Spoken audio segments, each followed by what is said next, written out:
She used to be my girl, a tale of regret and revelation. In a quiet town where everyone seemed to know everyone else, there lived a woman named Clara.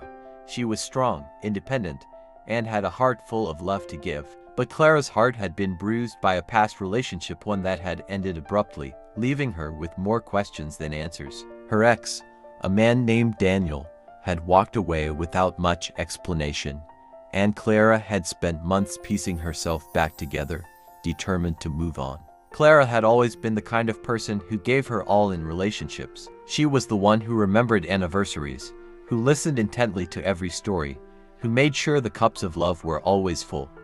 But with Daniel, it felt like she was the only one pouring. He had been charming at first, but over time, his selfishness became apparent. When things got tough, he turned his back, leaving Clara to pick up the pieces alone. Months had passed since their breakup, and Clara had done her best to heal. She had thrown herself into her work, taken up new hobbies, and even started seeing someone new. But deep down, there was a part of her that still wondered what had gone wrong. She had loved Daniel deeply, and his sudden departure had left a void she couldn't quite fill. One sunny afternoon, Clara received a text from an old friend, Mia. Mia was someone Clara had known for years, a mutual friend who had been close to both her and Daniel during their relationship. The text was simple but intriguing. "Hey, Clara, we need to talk. There's something you need to hear." Curious, Clara agreed to meet Mia at a local cafe. As she sat at a corner table, sipping her coffee, Mia arrived, her face a mix of excitement and nervousness. She sat down and leaned in, her voice low but urgent. "Clara, you're not going to believe this," Mia began. "I ran into Daniel the other day, and he wouldn't stop talking about you." Clara raised an eyebrow, her heart skipping a beat. "What do you mean?" Mia hesitated for a moment, then continued. "He was going on and on about how amazing you were. He said you had the strongest personality, that you were the best thing that ever happened to him. He even said, if I had the chance, I'd take her back in a heartbeat." Clara's eyes widened in shock. "Wait, what? Daniel said that?" Mia nodded, her expression serious. "He did. And that's not all.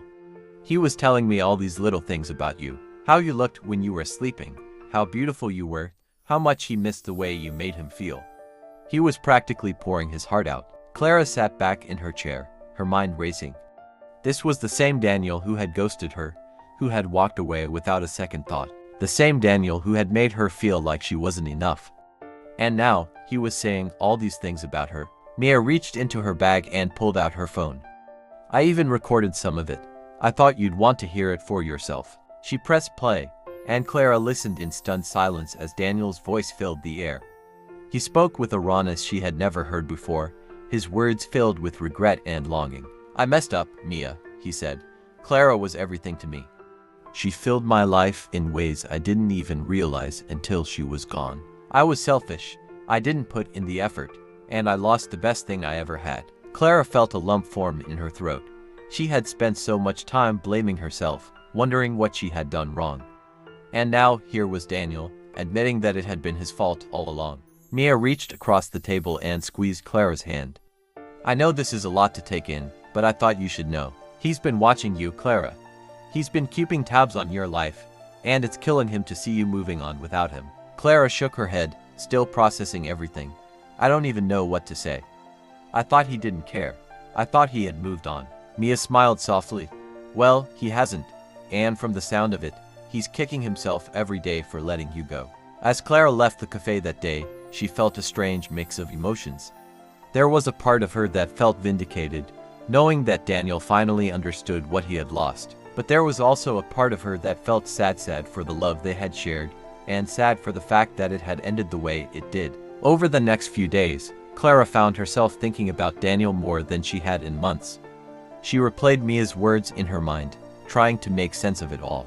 But as the days turned into weeks, she realized something important. She had moved on. She had healed, and she was happy. Daniel's regret didn't change that. One evening, as Clara sat on her porch, watching the sunset, she felt a sense of closure wash over her. She had spent so much time wondering what had gone wrong, but now she knew the truth. It wasn't her fault. She had given her all, and Daniel had been the one who hadn't appreciated it. As the stars began to twinkle in the night sky, Clara smiled to herself. She had come a long way since the breakup, and she was proud of the person she had become. Daniel's confession had brought her the closure she needed, but it didn't change the fact that she was ready to start a new chapter in her life. And as for Daniel, well, Clara hoped he had learned his lesson. She wished him well, but she knew that some chances, once lost, could never be regained.